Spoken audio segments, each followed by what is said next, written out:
Hi, I'm Pam, and this is my monthly update video letting you know everything that I was up to in the month of April.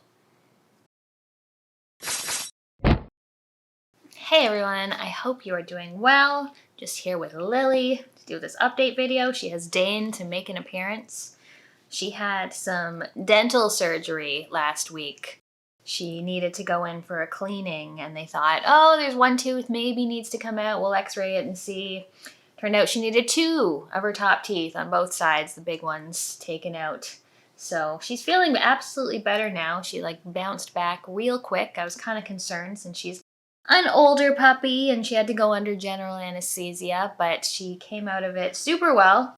My bank account came out of it less well, but that's secondary. She's doing good, so that's good. As far as updates for my channel go, or other things, there was a new episode of Point and Drink Adventure that just came out a few days ago. For the second episode in a row, Michelle and I got to be in person. We went to North Carolina and rented a very, very nice house in the mountains there. Had a lot of fun. Recorded our video there. We really wanted to record outside so that you get this amazing mountain backdrop.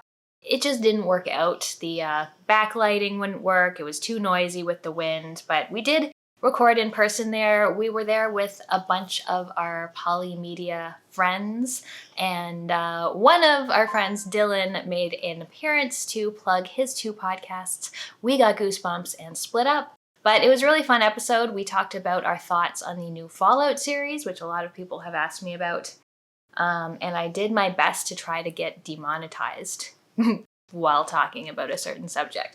But that was fun. Check out that episode if you haven't seen it yet. Also in April, I got to see a number of sort of early access type things. I did the video on Biogun, which was a sponsored video if you haven't seen that yet. It really helped pay for Lily's dental surgery. But Biogun is a new Metroidvania. It is out in early access, although you can actually beat the game in early access. There's just some content missing and bugs that need to be fixed. I really liked the game a lot. I only got access to about 30% of it to make my video, and now that most of the rest of it is released, I've been sort of slowly making my way through the rest of it. I also got to see the new Prince of Persia game a little bit earlier. When I first heard that it was going to be a Prince of Persia roguelike, I was like, eh. And then when I heard that it was being made by the developers of Dead Cells, I was like, oh. So I got a little hands-on earlier in the month before it officially got announced.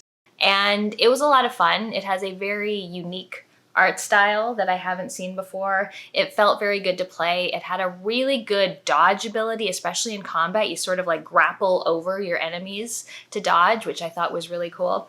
I only got to play it for 30 minutes, so didn't get a ton of time with it, but it seems to have a lot of fun systems. I think that is out in early access now or coming out in early access on Steam soon. Also, all the people who were mad that the last Prince of Persia, The Last Crown wasn't on Steam, this one is on Steam, so good for you. And then I also got to see a little bit about Tales of Kenzera Zao, which is another new Metroidvania that came out in April. I got access to a review code early, but for some reason they weren't giving out Xbox codes. And after playing Biogun on PC, I didn't want to play on PC anymore, so I just waited till the game came out and bought it on Xbox. But I did go to a digital event that had a bunch of the developers, the head of Surgeon Studios, and they just sort of talked about their inspiration for the game, and that was pretty cool to get to do. So yeah, a lot of kind of little behind the scenes things I got to take part in April, which was neat, even if it didn't mean that much creation of content.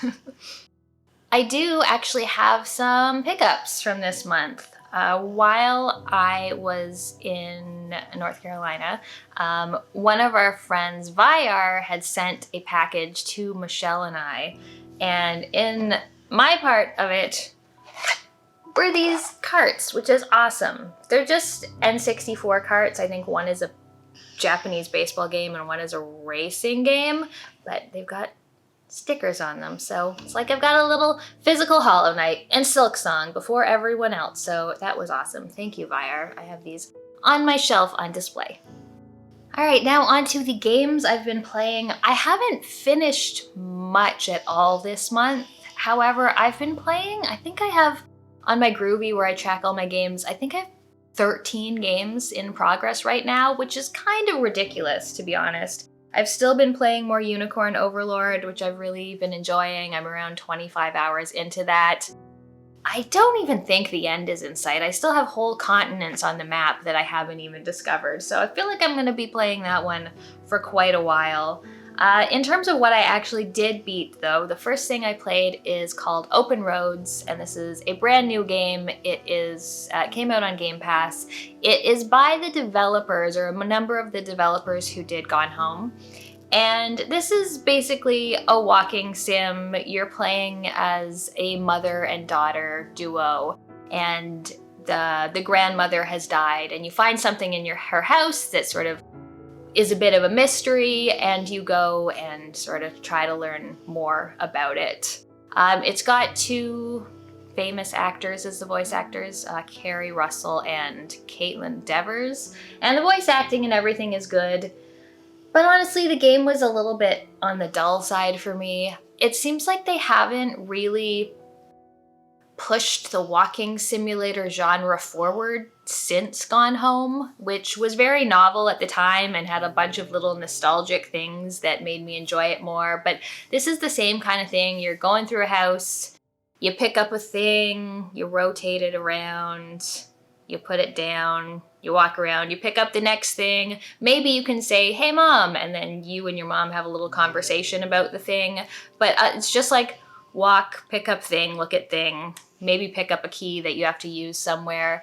It has very nice art, but it does it in a strange way. So when people are having a conversation, for like 2 or 3 seconds, their mouths will move like they're lip syncing the dialogue, but then it just stops. And then it just sits there kind of just with occasional body movements. Kind of a strange in-between way of animating a game. And yeah, the story was fine. The gameplay was just very tired. I feel like the walking simulator genre, they need to have either an excellent story or they need to make the gameplay more interesting in some way, like what remains of Edith Finch, where just the presentation kept changing and was interesting and reflected all the content so well. So yeah, Open Roads was a bit of a snore for me. The next one I played is another walking simulator. This is called Return to Grace. Also came out on Game Pass. I actually saw that Michelle had played this, so I played it as well so that we could talk about it on the last podcast. I did like this one a bit more. The story here is that you're playing an archaeologist, I think sometime in the future, and you're looking for Grace. And Grace is basically an AI that was sort of controlling everything. And at one point it sort of disappeared or got shut off. So you go to this, I think you're on a moon of Jupiter, and you think you've tracked down Grace. And so you go there and you find all of the components of Grace. So like empathy and logic and different components, they all talk to you. The voice acting this one is really good. I also liked the characters a lot, like the sort of different aspects of the AI and how they came together. I thought the gameplay was slightly better than Open Roads. Obviously a lot of walking and listening, but things were more interesting to look at. There were a couple very slightly more action-y bits, but I liked this one more. I thought it was decent, but not super excited about it. And the third and the last game I actually finished this month is called Botany Manor. Another one that just came out on Xbox Game Pass. And this is a puzzle game. You play a woman, I believe it's in the 1800s, and she wants to be a botanist. But you're a woman, and your small brain can't possibly be a botanist in the 1800s, so she's just doing stuff around her home. She has a plant journal where she's figuring out how to grow certain plants. And you're going through this big manor, which as you explore more, you get to open different parts of it, which obviously appeals to me as a Metroidvania fan. Just like, you know, you get keys or you move something away and then you have a whole new area to explore, which is cool. But basically you're trying to grow each of these type of flowers, and you walk around and you find notes that will tell you hints about how to do that. Maybe the growing temperature they need, or this plant only blooms during a lightning storm and you have to find a way to simulate a lightning storm. So you put together all the clues and then you do them, you make the plant grow, and you move on to the next plant. And sometimes you've got 3 or 4 different plants that you're getting clues for. So you have to sort which clues are for which plant and then sort of follow the directions. I really liked it. I thought the puzzles were quite clever. It was just like a really nice, pretty game, sort of on the relaxing side. My one complaint about it is that you add the clues to your book, but only the title of the clue. You can't actually go in and read what it says again. You have to go find it out in the world if you want to read it again. And sometimes, you know, you don't remember every single thing that you read. So there was a little more back and forth than I thought there needed to be that way, but I thought it was overall a really charming game, sort of relaxing. Took me maybe 3 or 4 hours to beat, and I had a lot of fun with it. Now, of course, that's not all I played this month. I ended up retiring a number of games. There was just too many things that I was playing, a lot that were just not appealing to me very much. So I decided to sort of cut my losses on a number of things. On my Wednesday co-op night, we had been playing Heroes of Hammerwatch, and this is like a pixelated roguelike dungeon crawler. You have a sort of city area up above where once you open them up, you can open up like blacksmiths or places to upgrade your skills or upgrade your potions.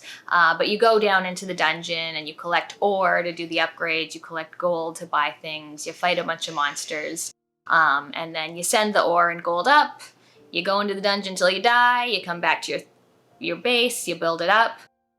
This was okay. Like, we had a decent time with it for a couple nights. There was a few problems. One is that it's really only one person's game world. So Michelle was the host, so only her ore counted. Like, she was the only one who could make any upgrades in the town. All of our ore just sort of got saved for our own little worlds that we weren't building up. The dungeon combat was okay. I started out as a paladin because everyone else was playing a ranged class, so I thought, oh, I'll be a melee class. And being melee sucked. It was not fun, and I did not have enough health to make up for the fact that I was like in the fray rather than standing back. It just got a little bit repetitive with its roguelikeness. For all of us. We went through a number of levels. I think we got to like the 4th level of the dungeon, and then we looked up how many more there were, and it was just too many, and we weren't interested in committing that kind of time to the game, so we ended up retiring Heroes of Hammerwatch. Also been playing a ton of Metroidvanias lately. One that had sort of been on my radar is called 8 Doors, Aron's Afterlife Adventure, which looks really charming. It's got kind of a black and white grayscale effect with occasional pops of red. You're playing a young child whose father? I don't know, one of her family members has died, and you're going into the afterlife after them. And I just didn't really like how it played. The combat wasn't great. I felt like a little bit slow for me. The way the enemies spawned, like there were so many times where so many enemies were spawning, and I felt like the attack was rather lackluster and slow and got kind of annoying, those sections. Also, the fact that it was sort of a grayscale sometimes made it hard for platforms to stand out from the backgrounds, which was annoying for platforming sections. It wasn't really doing much for me, so I played maybe an hour and a half. I think I only beat one boss, but I put that one away because I just wasn't having much fun with it. Another Metroidvania that I've been playing is Circle of the Moon, which I fucking hate that game. I tried Circle of the Moon when I first bought the GBA collection because it was the earliest game in there. And the first time I tried it a couple years back, I played it for 5 minutes and went, this feels horrible, ew, put it down. And then I played through Aria, which I really liked, and I played through Harmony of Dissonance, which I also quite enjoyed. And so I decided, okay, now that I got used to those, maybe I'll go back to Circle and see if I can enjoy it better. I never really did, although I ended up playing it all the way to Dracula. Like, I'm at Dracula, and I only act his second form, not the first time you fight him, and I only fought him once, but I'm done. I'm not playing this game anymore. The default movement speed is so slow and sluggish. You have to double tap to run, which is just stupid. Your whip swing is incredibly slow. The timing on like jumping and swinging your whip is awful. It has a card system where you pick up cards that drop from enemies and you can combine them in different ways, and then they do different things, like they have different spells or effects. And some of those effects are really cool, but the drop rates on the cards is bullshit. I think I got 7 out of 20 of the cards, and I'm at Dracula.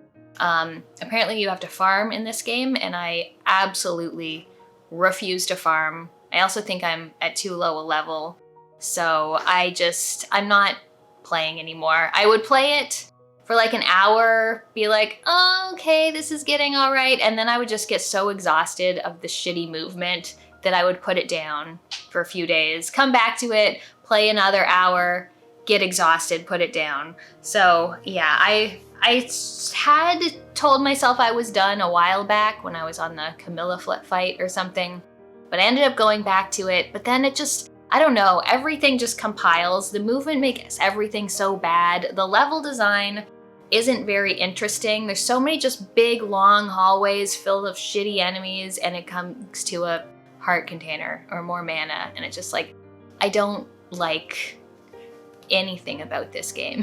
So yeah, I gave up on Circle of the Moon right at the end. What do you want? What do you want? You're a dog. Do you not want me to give up on Circle of the Moon? No, you just want pets. You just want pets. And the last thing that I just decided to retire last night, I haven't put too much time in it, but a while back I bought the Ace Attorney trilogy. I've really heard nothing but good things about those games. And I think that Japanese visual novels are just not really for me. Like, I liked the first Danganronpa, and then it completely wore out its welcome by the time I started the second one, even before I finished the first one. I don't like 999. I started Ace Attorney, and the beginning's okay, because it kind of throws you right into a trial. And the trial is enough fun. Like, the presentation's cool, the sort of puzzly element is good. But then outside of trial, during the sort of investigations where you just talk to a bunch of anime-looking characters, and they all talk too much, I just got really bored. It's just really not for me. And regardless of my own personal bias, something that I feel is an objective fact is not having auto-advanced text on a visual novel is an absolute crime.